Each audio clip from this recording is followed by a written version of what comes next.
नमस्कार दोस्तों। दुनिया भी चमक दमक से दूर, आइए चलते हैं उन पुराने गलियारों की तरफ जहां गए हुए एक अरसा गुजर गया है।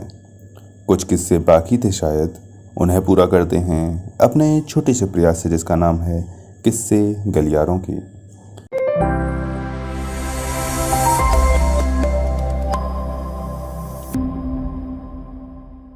पिछले भाग में आपने सुना भीमसेन का भोजन सामग्री लेकर बकासुर के पास जाना और स्वयं भोजन करना तथा युद्ध करके उसे मार गिराना।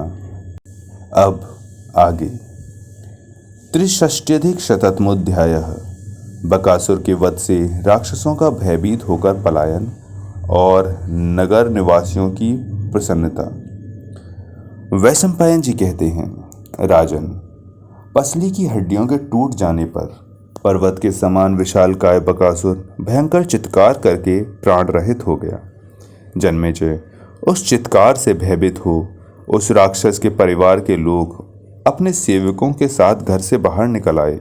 योद्धाओं में श्रेष्ठ बलवान भीमसेन ने उन्हें भय से अचेत देखकर ढांढस बताया और उनसे यह शर्त करा ली कि अब से कभी तुम लोग मनुष्यों की हिंसा न करना। जो हिंसा करेंगे उनका शीघ्र ही इसी प्रकार वध कर दिया जाएगा। भारत भीम की यह बात सुनकर उन राक्षसों ने एवमस्तु कहकर वह शर्त स्वीकार कर ली। भारत तब से नगर निवासी मनुष्यों ने अपने नगर में राक्षसों को बड़े सौम्य स्वभाव का देखा। तदंतर भीमसेन ने उस राक्षस की लाश उतारकर नगर के दरवाजे पर गिरा दी और स्वयं दूसरों की दृष्टि से अपने को बचाते हुए चले गए।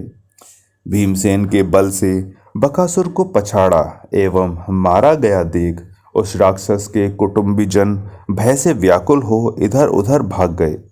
उस राक्षस को मारने के पश्चात भीमसेन ब्राह्मण के उसी घर में गए तथा वहां उन्होंने राजा युधिष्ठिर से सारा वृतांत ठीक ठीक कह सुनाया।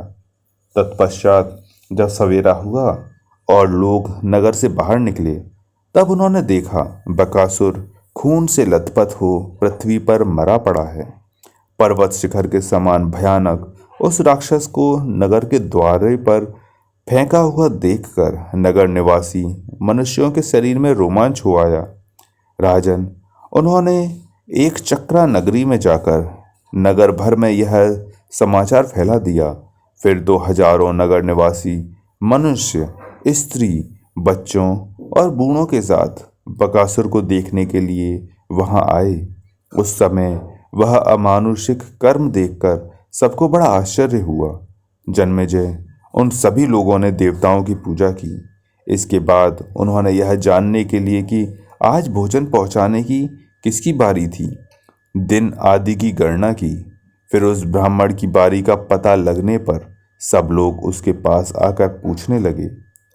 इस प्रकार उनके बार बार पूछने पर उस श्रेष्ठ ब्राह्मण ने पांडवों को गुप्त रखते हुए समस्त नागरिकों से इस प्रकार कहा, कल जब मुझे भोजन पहुंचाने की आज्ञा मिली, उस समय मैं अपने बंधुजनों के साथ रो रहा था। इस दशा में मुझे एक विशाल हृदय वाले मंत्र सिद्ध ब्राह्मण ने देखा।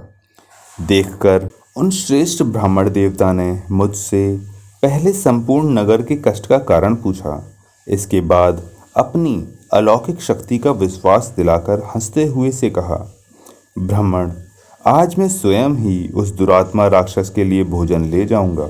उन्होंने यह भी बताया कि आपको मेरे लिए भय नहीं करना चाहिए। वे वह भोजन सामग्री लेकर बकासुर के वन की ओर गए। अवश्य उन्होंने ही यह लोक हितकारी कर्म किया होगा। तब तो वे सब ब्राह्मण, क्षत्रिय, वैश्य और शूद्र आश्चर्यचकित हो आनंद में निमग्न हो गए। उस समय उन्होंने ब्राह्मणों के उपलक्ष्य में महान उत्सव मनाया। इसके बाद उस अद्भुत घटना को देखने के लिए जनपद में रहने वाले सब लोग नगर में आए और पांडव लोग भी वहीं निवास करने लगे। इस प्रकार श्री महाभारत आदि पर्व के अंतर्गत बकवध पर्व में बकासुर वध विषयक 163वां अध्याय पूरा हुआ।